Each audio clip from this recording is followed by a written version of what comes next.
Such an amazing panel for you guys here today. We've got comics, music, and games bringing it all together. I'm going to go ahead and introduce our panelists for today. We've got Maxwell Scheller on tech. We've got Mark Bernal of Lesser Known Comics. We've got Brandon Bloxdorf of Apollo City Comics. Andi Dukleth of Accidental Aliens. Gabe Valentin from Digital Wizards of Doom and Lava or Licorice. And Dan Brozo of Digital Wizards of Doom and Lava or Licorice. Alrighty, let's get started. Alright, introduce yourself. Excuse me. I'm Max Flowers. I'm a comics creator and illustrator with Apollo City Comics and Lesser Known Comics.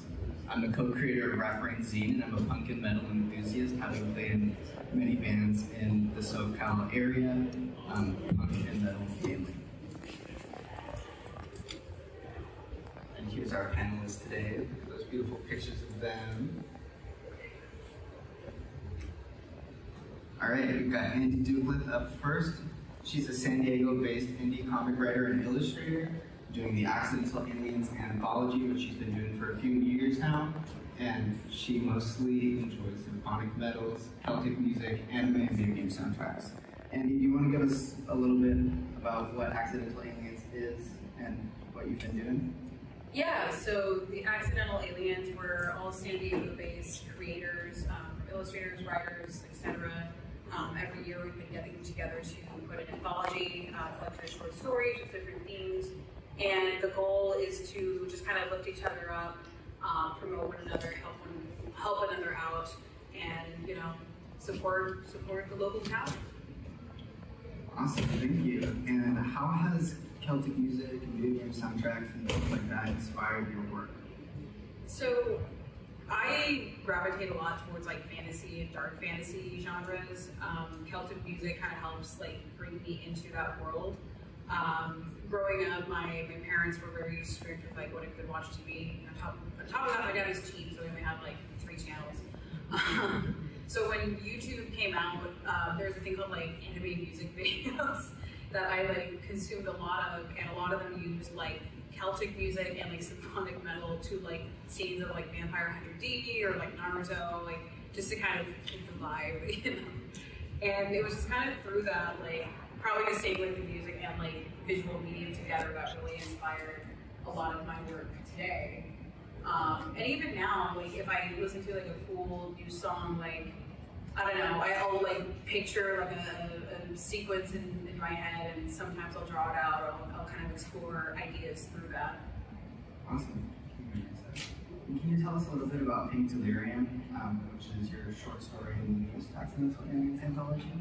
Yeah, Pink Delirium is sort of my like commentary on social media, but just through a fantasy sort of lens. So my character Jax, they're supposed to be a assigned female at birth, non-binary person who's addicted to social media, and a fairy fae person kind of entrances them and sends them into the fae world, and then they learn the hard way that the fae should not be trusted.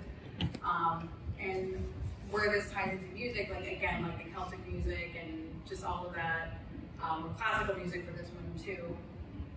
When I was kind of sketching out the different thumbnails, I would like listen a lot to that just to kind of do my own like inner world building. And I mean, it's a 10-page story. It's a one-off comic.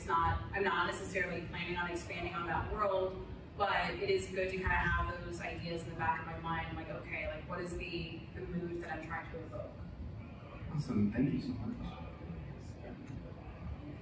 All right, Gabe Valentin, can you tell us a little bit about Digital Wizards of Doom and how it started? Yes. So Digital Wizards of Doom started as an idea I had. I talked a little bit about this yesterday. This is something I haven't talked about too much, but it was, I think the first fragment of Digital Wizards of Doom came from the movie The Truman Show. I saw that movie as a young kid on an airplane, and I've always had this idea in the back of my mind of characters. What if characters were trapped in a video game world instead of this TV show like I saw The Truman Show? I don't think that's familiar with that film. So I had this idea for many, many, many years. And then in about 2018, I decided to put pen to paper. And I had this, like I said, I had this story in my head. I decided to put pen to paper and actually write out the series, which ended up becoming eight total graphic novels. And before that, I started a band in about 2013 and 14, and called Digital Lizards of Doom, because I didn't have enough money to make the books themselves. So I just started making songs about the story, and no one had any idea what was going on, because nothing made sense. I just started writing the songs as if the story, like everyone had read the story, but I was like, oh, I'm just going to do this until the books come out. Eventually everyone will make sense. And that turned into a lot of different forms of media, which just helped grow the brand as far as like awareness is concerned. And I met Dan, I think, in 2014, not too long after I started Digital Lizards of Doom, and we made a show together called the Digital Lizards of Doom Show. It was pop culture.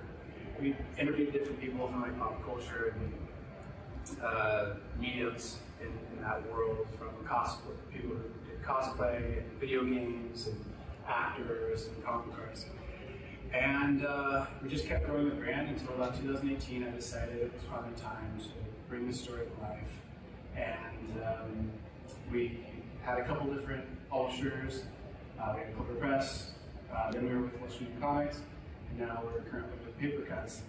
And right now, we are working tirelessly on a YouTube show that I've been trying to get together for a very long time with puppets. I feel like the puppets are, I bought these puppets, we got these puppets made for many years. Here's one right here, by the way. Yeah.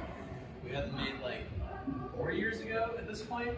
Yeah, I think so. And we've been like, what are we gonna do with these puppets? We've had so many ideas for them, and we like started a bunch of projects that never like came to fruition, and then finally like now we're doing it, and we're in like post-production on the first 8 episodes of it right now, and it looks really sweet. We're really stoked on it. So yeah, we're like, finally. So it's called Lava Licorice, as mentioned. Oh, there it is. Yeah. Yeah, and it's basically Jeopardy for kids, but with Digital Lizards of Doom characters. Yeah, that's a good breakdown for it. Yeah, and what platform is that going to be coming out on? And it's going to be a YouTube Kids thing, and we'll see where it goes from there, but the first 8 episodes are going to be on that, and we're just going to keep pumping out episodes.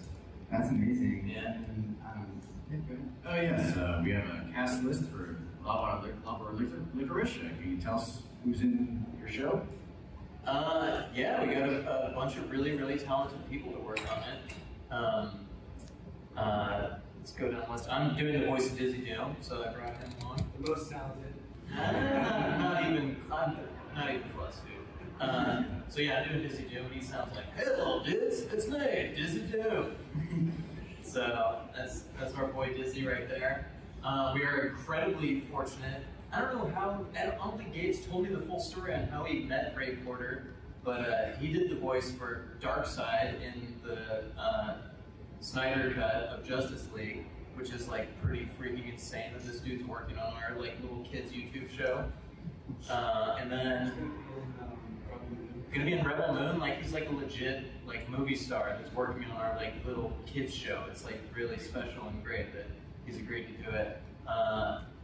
Lexi House is awesome as Pineapple Pete. Amber Grayson is really, really wonderful at Dana as well. And DJ EFN is another crazy connection that Gabe made somehow. Who's like a very successful like hip hop podcaster that's like buddies with like, I don't know, like the P. Diddy and Kanye and like all these like amazing huge people. And like, I don't know how Gabe like makes all these connections and then tell him he's like, oh yeah, he's this dude that does these like huge like enormous things. I'm like, how do you meet these people, dude? But Gabe's just out there grinding all the time, so yeah. So we have a pretty kick-ass cast, and we're like super, super proud of it. And like I said, we have like an almost ready version of episode 1 right now that we've been like reviewing internally, and we're like, like wow, it sounds and looks really good, and we're really stoked on it. So, can we just show people the thing that's kind of spicy right now is all the striking that's going on. So we don't want to like put our actors in a weird position to be like, hey, we want to release this thing, but you guys are on strike right now, so you don't want to like talk about stuff you're working on. So we're kind of trying to navigate that, and that's like not something, we're kind of idiots in a lot of these places, and that's totally one of them. Is like, you know, we're like a tiny indie production with a tiny budget, and we don't know the rules of that, so. I think since you guys would not be members of the AMPTP, I forget the exact acronym, but you're not part of the group that's being struck against. So this is true. There shouldn't actually be any problem. I don't know if it's uncouth for them to promote something, even like in solidarity. Is it weird for them to promote stuff that's, I don't know all like the subtleties and the nuances of that world, so I don't know, I suppose it's a conversation we should have with them, but this is all like very new and like we're, you know, navigating as we go through it. Yeah, I think it's absolutely important to let actors and artists and creators of all kinds decide for themselves what they would like to do, whether they want to stand with the strike or not, well, especially on an indie basis. I don't think it would be standing against the strike. Yeah. That's actually Yeah, absolutely. And then, yeah, go ahead. Yes, I know there's been some news how, let's say, SAG-AFTRA workers are working with indie films now as part of the negotiations. Yeah. And that's actually part of it. They want to show that if the big producers were willing to work with them, they would be willing to work with them. like So, these indie producers that they're going out for now. Yeah, so maybe it's a good thing for us. Well, yeah, we need to explore this some more. It's like, you know, breaking news happening as we're navigating this, so. Yeah, it's absolutely amazing the opportunities that small creators are having and being able to advocate for themselves, for sure. Yes, I think there's an opportunity for more indie projects to take off while this is going on. And then Gabe, how's it been taking one franchise and then branching it out into so many different mediums between graphic novels, music projects, now games and television shows and multimedia projects and stuff like that? It's a nightmare. It's I wake up with ulcers in my stomach every morning, but and then I think I've been at the brink of quitting. Mark Bernal actually has had many phone calls from me where I'm just on the verge of tears, and I'm just like, dude, I can't do this anymore. And he's like, no, man, you're gonna get through it, don't worry. And then something will happen, and I'll catch my feet a little bit. I'll keep going, but at the end of the day, I really, truly believe in Digital Legends of Doom and the message it has and the power that I believe it has to bring people together in a time where I think we need that so desperately. And so that's why I choose to keep doing it. And it's never been about the money for me.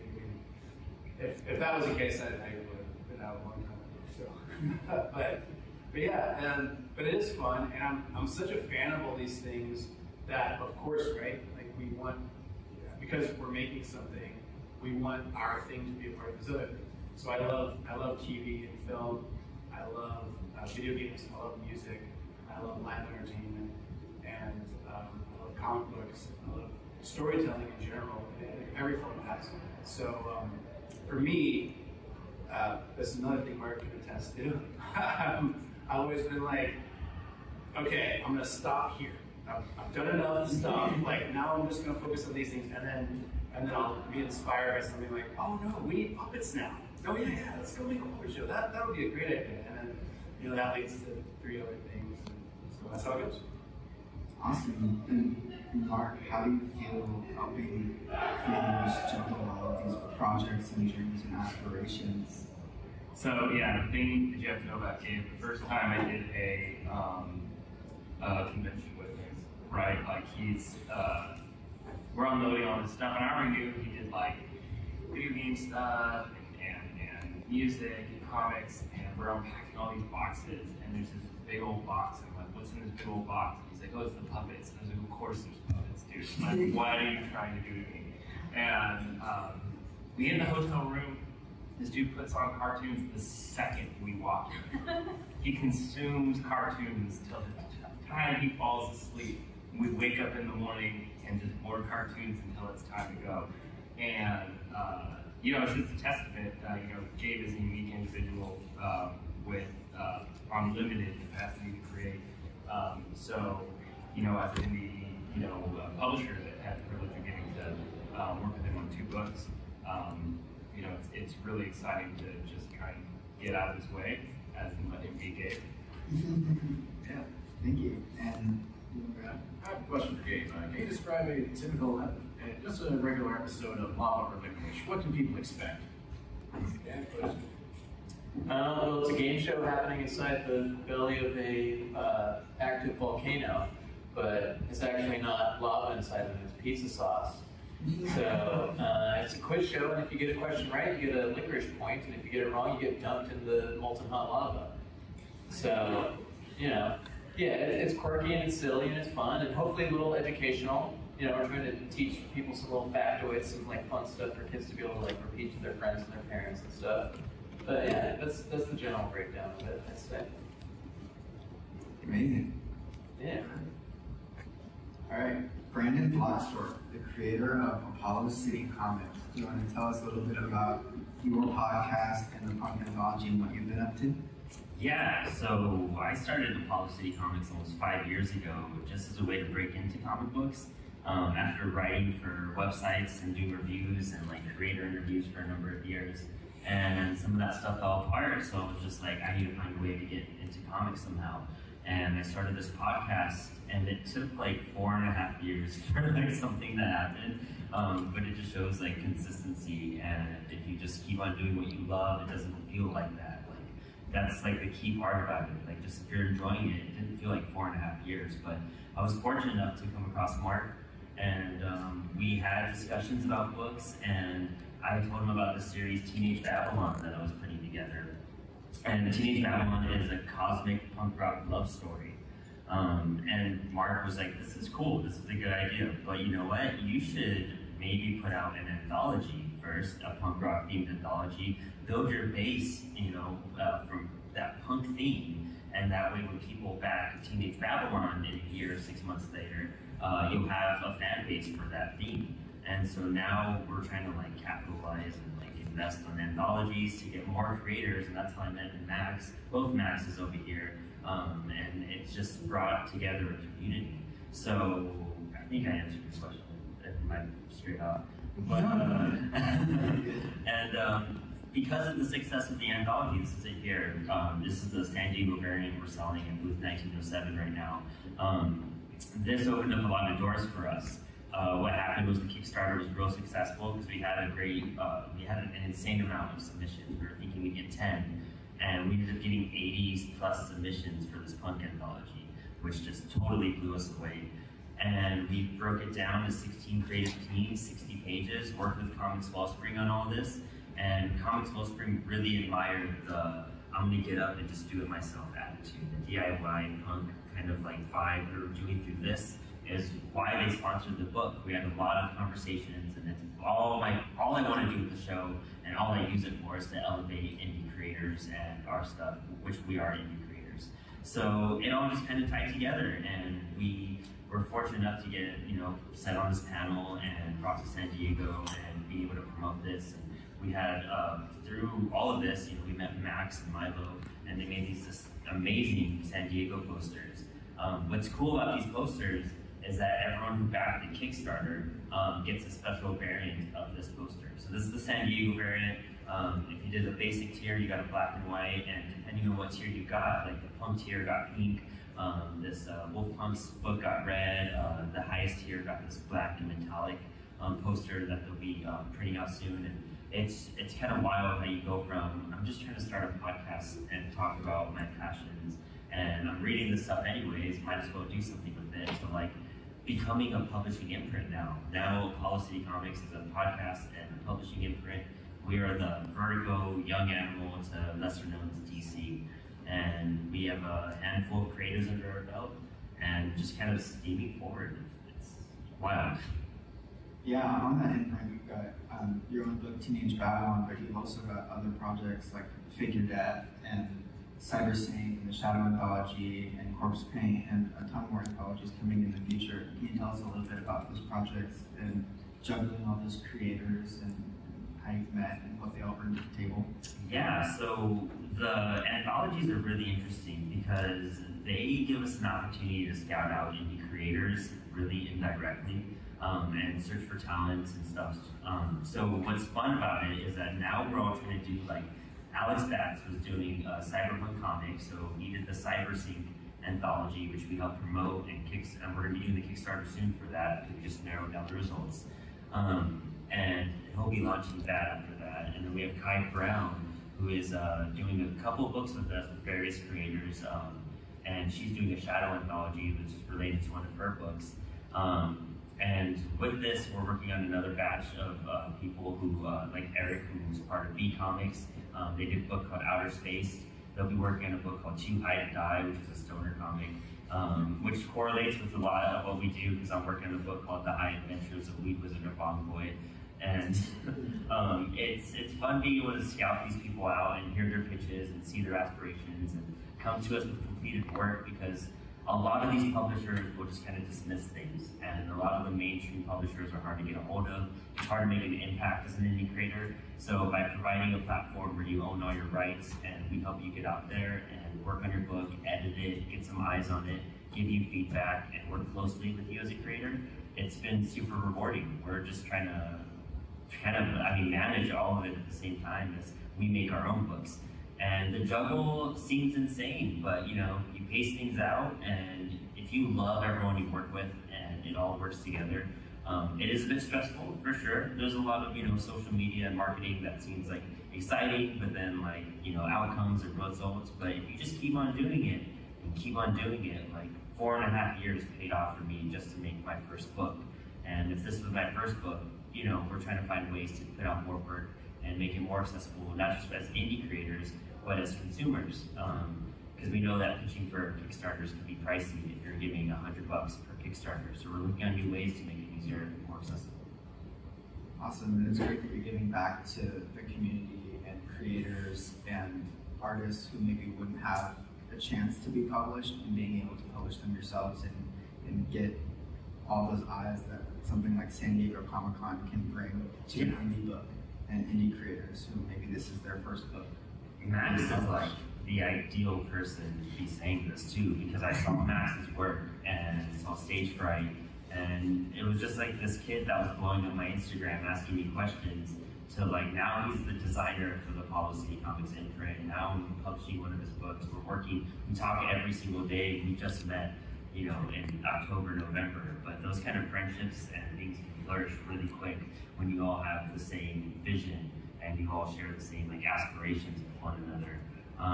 And fortunately enough, on my half, meeting Mark and working with Lesser Known Comics and him giving me the opportunity to create an imprint, he's been my mentor for the last 2 years.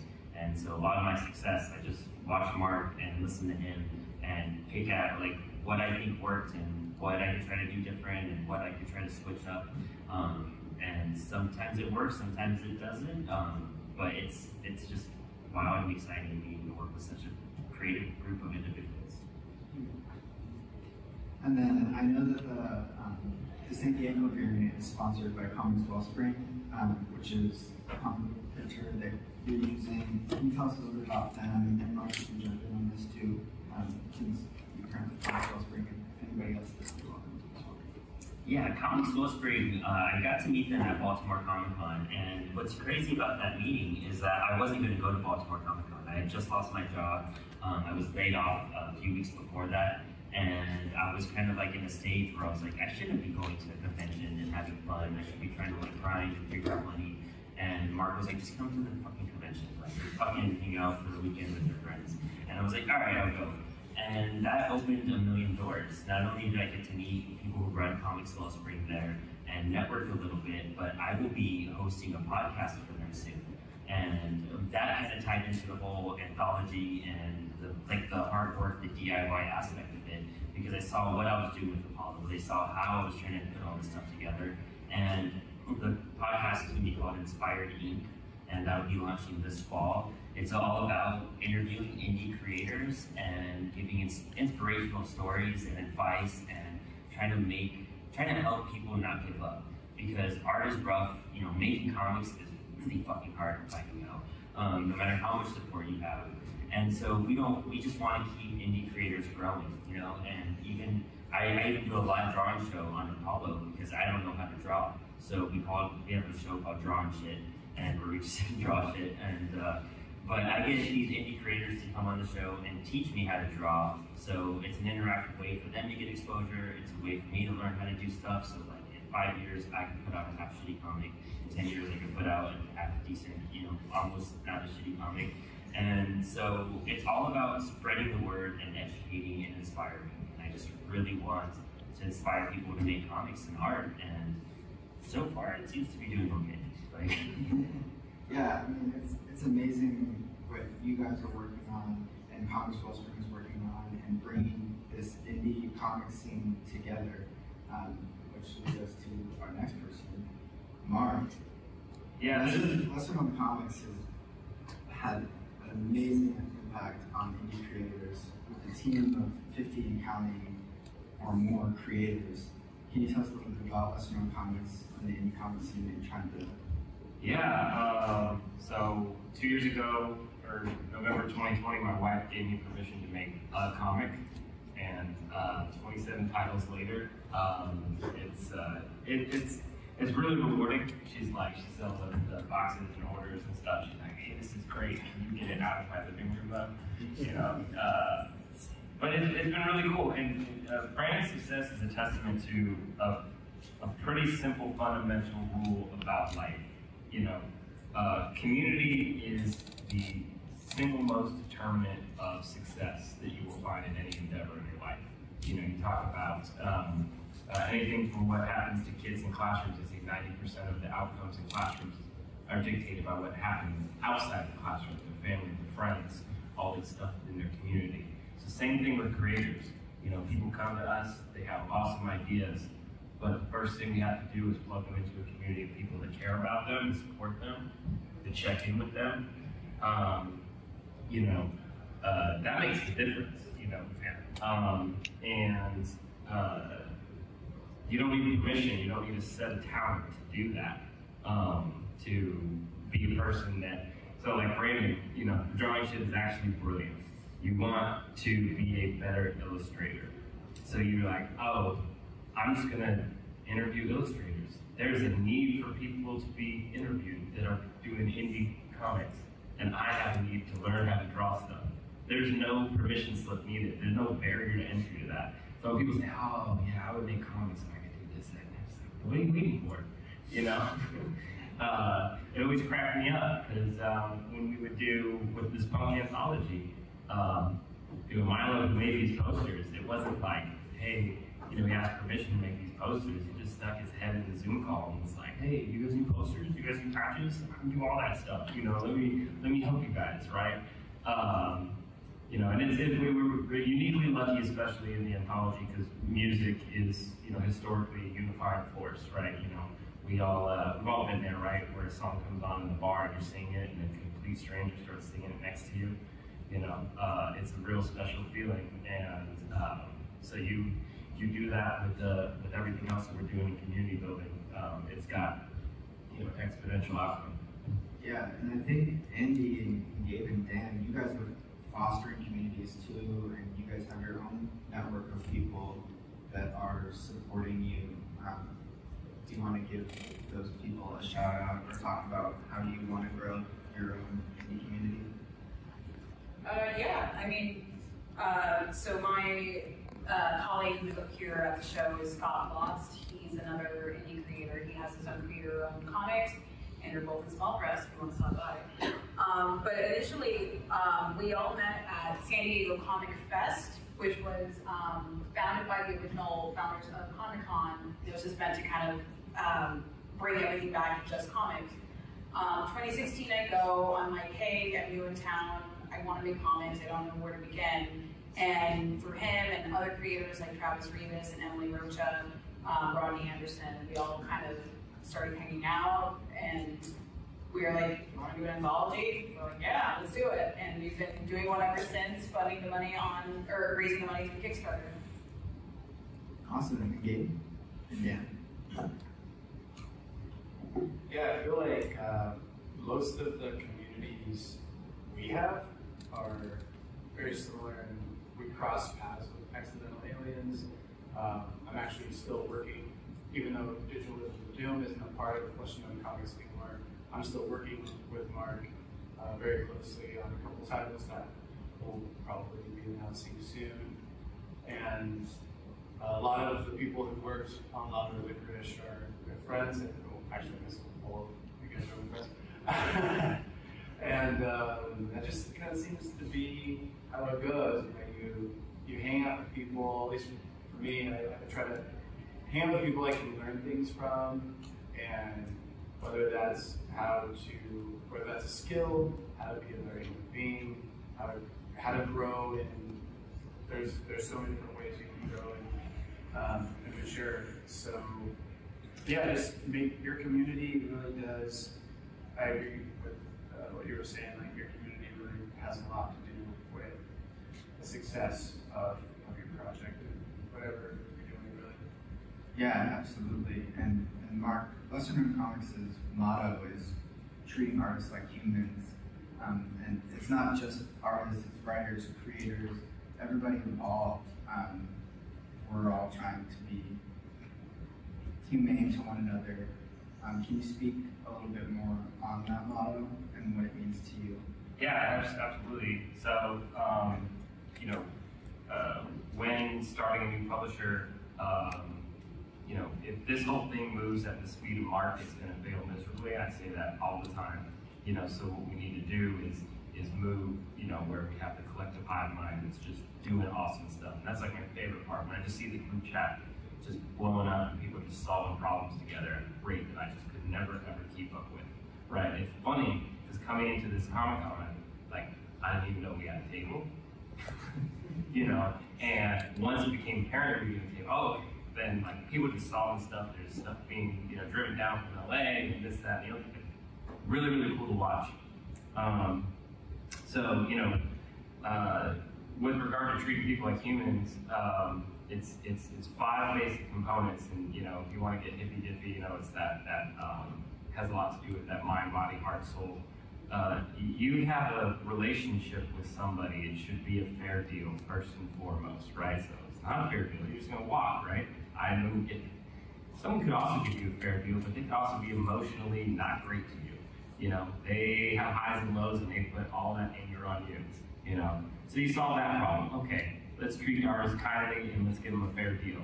Well, but what if I'm not asking for their input, right? Well, anytime I ask for their opinion, I'm giving it to them, right? That's not sustainable, right? So you have to be, okay, so I gotta be nice to you, I gotta give you a fair deal, and I gotta involve you in creative problem solving. But the work also has to be meaningful, right? So things like what Brandon's doing, where he saw a need for helping people launch anthologies for the first time. He's like, well, I learned a lot of hard lessons. I wish that other people didn't have to learn when they launched anthologies. No one told him to start an anthology working group that meets every, I don't know, you guys get what, every other week? Yeah, just to really format a way, and what we do in Lesser Known Comics too is just spread that knowledge. We're not hiding any knowledge, we're not hiding any industry secrets, we're not confining anything. We want to give back to you. Yeah, and the meaning of that word is what wakes him up at night, right? Or wakes him up in the morning, right? Where he's like, okay, I know I gotta go to the gym, I gotta take a shower, I gotta do this thing, but this thing is giving me spiritual value, because I'm building part of the community. And the last part we always talk about treating artists like humans, the integrity part. The part I'm most proud about with Lesser Known Comics is every single one of them knows how they're spoken about when they're not in the room. Which is really important that you know that somebody has your back. So, Brandon has an off day, or I have an off day, and I make a mistake, and give the benefit of the doubt and say, you know what, I know this person, and I know the intent, I know the character of them, and that's the thing, once again, building that community, single greatest determinant of outcomes in any endeavor. Yeah, it makes a difference. Community is really what got all this to happen, because I went through a wild year of just my life changing and stuff ups and downs where I just had to restart my life completely from scratch and live at my best friend's place for free because I had nothing and I was just freaking out. But keeping the community of Apollo there and Lesser Known Comics and the support I got and the encouragement, it made this book seem flawless. Like, I worked on it every single day from when we got submissions, you know, and worked through December, worked through the months, designed it, put it together, found the resources.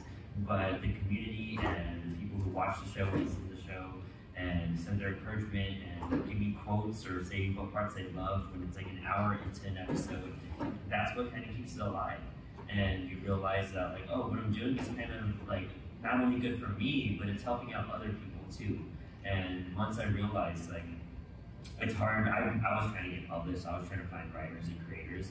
Artists to, you know, draw my books. I'm trying to find artists for other writers now, and I'm trying to connect people to make books. And because I know the struggle, I know how hard it is, I know how discouraging it can be. And it's not an overnight process for a lot of books, but it's like sometimes it works out well enough where, because of the anthology, that's how I got to work with Christian Lee when Nick had to step back from the book. And that's how I got China to work on a book about Fake Your Death. And through that, I met Alex, who is now my co-host on Apollo. Through him, I met Evan, who did our redesign for our logo up here. And now Evan's drawing Wee Wizard and Bong Boy. Like, it's a whole circle of stuff, and it's all through, well, this person can do this. You know, I know somebody who can do that. Let's test that out and run some trials. And, you know, we all are just highly encouraging each other because we're all trying to be in, like, a spot like this on a panel at San Diego selling our books. It's something that we couldn't comprehend, and we wouldn't be able to do any of this if it wasn't for the community that supported us and our visions. Yeah, I think that treating artists like humans isn't just LKC's motto. I think it could be the entire indie scene's motto, or at least it should be. I think we should all aim to. That's the, yeah, and you're spot on. That's the goal, right? Is that I have no interest in just creating more indie comic creators. What we want is stewards of the craft, and that's in anything that we do, right? We want to people who will care, because life is just a relay race, you know. So you just run the baton as much as you can, but you gotta have people who are gonna pick it up when you're done, which is like, oh, I don't want to stop. I can step back at any time, and there is a community of folks that can just pick that up, you know, and carry that baton as long as it needs to. Which is good, because we all have lives, right? I got kids, you know.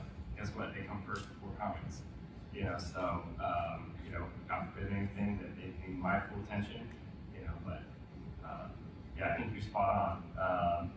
The big publishers will get it soon. It's going to take a lot of them going bankrupt.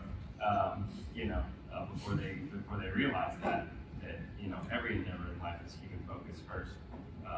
They think, oh, you can just make a good process and it'll work. But no, be humans. Absolutely.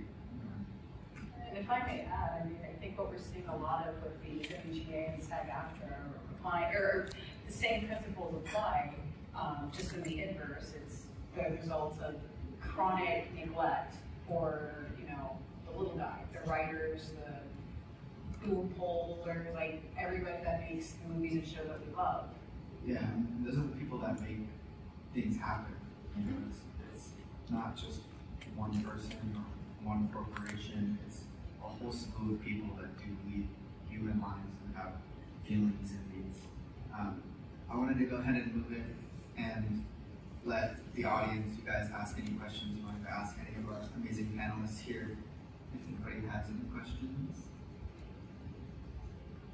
Essentially, the lesson from all of this is that you need like a Max Flowers. You all need a Max Flowers. You can do everything. Make yourself successful. And it's cool because when you meet creators like Max who make mini comics and do quick design work and stuff like that, like the talent that comes out, I feel like with it's great that we found some creators so young to help guide them and put them on a path, because it's very easy for a good creator and a good creative to do something for a while and not get the like direct results and then give up after a couple of years. And I would have hated to see talent like Milo and what Max have and let that, you know, waste away in a sense and not get places. So the fact that like opening this up and opening up our range, and we find people like that, that's the only way you're going to do it. It's by opening yourself up and being like honest and forefront about things, and then you become genuine, and people like genuine stuff. And if,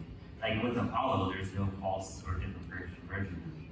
There's like Brandon, and that's why Max trusts me. That's why Mark trusts me a little bit, and meeting people and everything. You just gotta do it. You know, do your craft, be yourself, and you know you'll network with the right people at that point. People will appreciate it. No, you're right, man. Everybody in this room is the best of the world at something, and you just got to figure out what that is. You know, it's not that people don't have the capacity to be successful, but once you acknowledge that you have everything that you need to be the best version of yourself, then that can be scary because now you're responsible for living that life. Oh yes, I could come to the hard questions towards the end. I saw J. Michael Straczynski give writing tips last night, and someone brought up AI technology. We're doing the writing and making art and using it for editing. You say treat artists like human. Would you say with the advent of AI coming in, and that probably being a part of the writer's strike, you know, would you say AI is going to be valued more than the human writer? That's a great question. So there's a lot of fear in the scene for both writers, artists, and things like that. AI, we're in a unique part in human history. You know that you know history may not repeat, but at least it rhymes, right? So the best advice that I can give to anybody in their trade is, you know, what about how you're doing your process is uniquely human? If you are a person that receives an input and you only produce an output, then you will be automated away. However, if you're a person who is able to provide wise counsel to the person who is doing the project, so I have artists all the time. Hey, good, Andrea right there. You know, I told him, hey, this page needed to be 9 panels. He said, and that's not right. This page needs to be 7 panels. He did artwork when we first started LKC. A machine can't do that. A machine cannot tell you, hey, in my experience, based on what I understand about what you're trying to achieve in your vision, I can give you advice, you know. The other part too is I've had a lot of creators that every time I pick up the phone and call them, they're having the worst day of their life, you know, just in a bad mood, you know. But every time I call Andrea, that is a ray of sunshine, and there is a super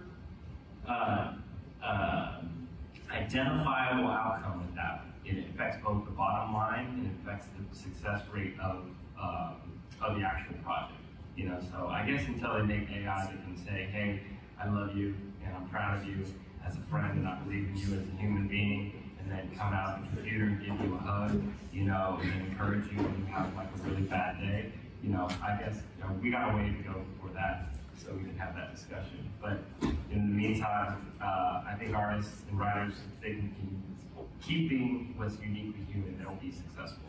And I mean, art is made with passion, you know? Like, when I wrote Teenage Babylon a few years ago, when it was the first draft, it did not have what it has now in this new draft. And you kind of need to go through happiness and pain and suffering and joy and love and heartbreak and all that to really make some dope art. And as hard as like life can be, AI is not going to go through heartbreak and pain and suffering and, you know, feeling lost. So I mean, it can mimic, it can pull stuff, it can rip things off, but it can't rip things off the way like humans can do it, and steal the way humans can do it, and, you know, channel that through experience and emotions. I hope when you break up with your AI girlfriend that she writes a compelling document about it. We're trying to pull something back. Yeah, Andy, do you want to talk about like what you do that's uniquely human? I think that like being able to put together an anthology of local creators, that's not something that AI can do, and AI can't foster a community like that. Yeah, I mean, but one point I also want to bring up too, like a lot of the images that AI spits out is based on straight up plagiarism. It is taking the work that artists have put decades into in order to create a pleasant image, and AI is ripping that off to create a cheap copy. So I also just want to like point that out, that like AI programming is based off of plagiarism, but that's a whole other conversation. Regarding the fostering of community, I mean, like, you know, we brought up like heartbreak and like uniquely human experiences. When was the last time you ever saw a movie about like, here's a guy, he had a good day and nothing went wrong, and then he went home to his family who loved him, and then yeah, he died at the end. You know, like that's not a movie. Like, great stories are based off of conflict. You know, and like I also work in local news. I'm a camerawoman, and a big principle that a lot of my colleagues have in the news industry is storytelling. And that is the one thing that I don't think AI will ever truly be able to copy.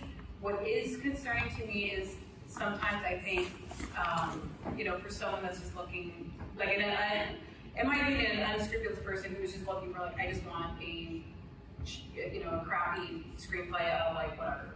Guy goes to store doesn't have what he wants, he starts a fight, etc. I mean, I don't know. Oh, it's a little bit of time. It's time to stay on, yeah. It's a fight club mission right there. Yeah. You're totally right. The thing is, you know, there's a saying that what is most personal is also most universal. Yeah. You know, you talk to oh my gosh, the sense of imposter syndrome, what Gabe talked about, just waking up with the stress of all the things coming up, you know, like anything, oh, it's just me, you know. And then you create a story that people can, you know, really identify with, you know. And it seems uniquely Gabe, but it's uniquely all of us. You know, the more time I spend on this planet, I realize that we are not individuals, that we're all just one giant organism thinking that we're separate individuals. But yeah, it's the more that the people can expose their humanity, you're absolutely right. Yeah. All right, got a little sneak peek off your licorice. I have a thought on AI. If you're going to use it to write or do anything, credit it. Credit every prompt you put in the chat GPT. Be upfront. Don't. If you don't, you're going to be a fraud. But you may as well say, "Yeah, I came up with something and I had a program help me, and here's what I put in." And that has to be around it. And then pay those people We got to too, get right? used to it. Yeah, make sure to pay everybody whose stuff is being used. Yeah. And it's like, I had a creator for the anthology say they use AI, something from AI to kind of color part of the pages, and using it as like a foot pedal, like you would a guitar, to change like a delay or a phaser. I don't think that's really a crime. Like, you're just using it as like a pedal to change the sound, because they can do it, but they're using it to like alter and just kind of edit and kind of like transform the image. Yeah. I mean, that felt constantly in Photoshop for like, you know, just taking out like a small piece of something or removing backgrounds from stuff. Yeah. I don't feel guilty about that. Yeah. Should I? No, it's like it's using it as a pedal the way a musician would use it, you know? But if you could still play those notes without your pedal, that's something I learned being a musician, is that when my pedal board didn't work or something wasn't plugged in right at that show, I still had to play that like entire set with just raw bass, and it still worked because I know how to do it. Having a successful funded Kickstarter. Mickey. Right. Ask a bunch of people that have done it already. That's all part of having that community. Ask dumb questions to smart people every day. 100%. Yeah. Right. And then real quick, can everybody let us know where to find you at San Diego, and your social media is where we can find you there? If you want to just go down the line, starting with Mark. At booth 1907, and go to lesserknowncomics.com. Oh my goodness. lesserknowncomics.com, or Instagram at lesserknowncomics. And check us out at booth 1907, and check out Policy Comics on all podcasting platforms. Check us out on Instagram, we're most active, YouTube, and all that stuff. And check out the rest of our books, and that we're going to be coming out soon. So. The Accidental Aliens, and I'm here at Small Press, booth K07, K's in Kangaroo 07, and you can find me on Instagram at Andi Dukleth. We're over at the Paper Cuts booth 2806 and Digital Lizards of Doom on everything. And look out for Love and Licorice in a couple weeks here. Awesome. Thank you guys so much for joining us today, and I hope everybody has a great con.